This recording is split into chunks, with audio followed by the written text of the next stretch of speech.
প্রিয় ভাই বোনেরা, আসসালামু আলাইকুম। আশা করি আপনারা যে যেখানে আছেন সবাই সুস্থ আছেন, ভালো আছেন।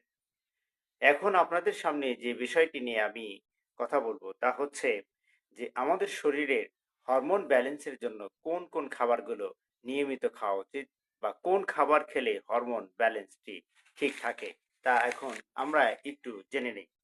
ডিম। আমরা যদি ডিম নিয়মিত খাই তাহলে আমাদের প্রোটিন হরমোন এটি কি ঠিক থাকবে? আমরা যদি ডিম খাই, প্রোটিন আমাদের শরীরে যা প্রয়োজন তা ঠিক থাকবে এবং হরমোনও নিঃসরণ ঠিকমতো হবে। বাদাম, বাদাম থাইরয়েড ও টেস্টোস্টেরন হরমোন বৃদ্ধি করে এবং এটির ব্যালেন্স করে। এটার মান ভালো রাখে। ফলমূল, ভিটামিন ও অ্যান্টিঅক্সিডেন্ট।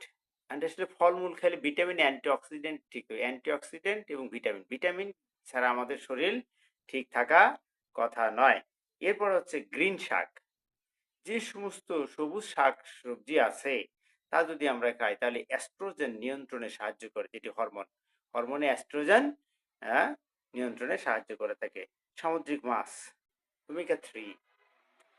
ওমেগা 3 হরমোন ব্যালেন্স করতে, হরমোনের নিঃসরণ ঠিক রাখে। ওমেগা 3 খাদ্যের মধ্যে পাওয়া যায় না। এটা হচ্ছে সামুদ্রিক মাছ পাওয়া যায়।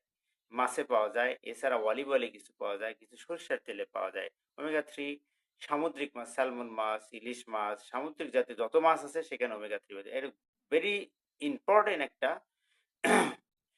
ও মানে ওমেগা 3 একটা অ্যাসিড। এরপরে হচ্ছে দই। দই হলো একটি প্রোবায়োটিক খাবার। এটি হরমোনকে ঠিক রাখে। দই অত্যন্ত একটি প্রোবায়োটিক খাবার। পৃথিবীতে যত ধরনের উপকারী খাবার আছে তার মধ্যে দই হচ্ছে পেটের জন্য শ্রেষ্ঠ একটি উপকারী খাবার। এরপর আছে তুলসী পাতা। তুলসী পাতা ট্রেস হরমোন।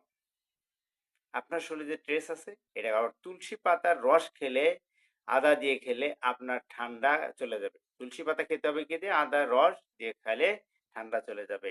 এরপরে হলুদ। আপনারা জানেন যে হলুদ জয়েন্ট গার্ড নামে একটি কার্কমা আছে। সেখানে জয়েন্ট গার্ডের প্রদাহ কাজ করে এবং হলুদ হচ্ছে অ্যান্টি-ইনফ্ল্যামেটরি।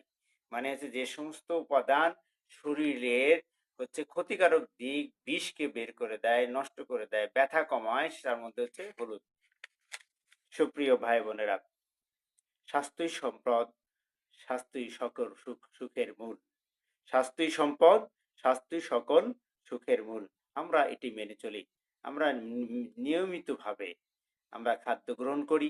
খাদ্য গ্রহণ করার পাশাপাশি আমাদের জীবনযাপনে পরিবর্তন আনি। আসুন আমরা সবাই মিলে সুস্থ জীবনযাপন করি ইনশাআল্লাহ। সবাই সুখী হতে চাই। আসসালামু আলাইকুম।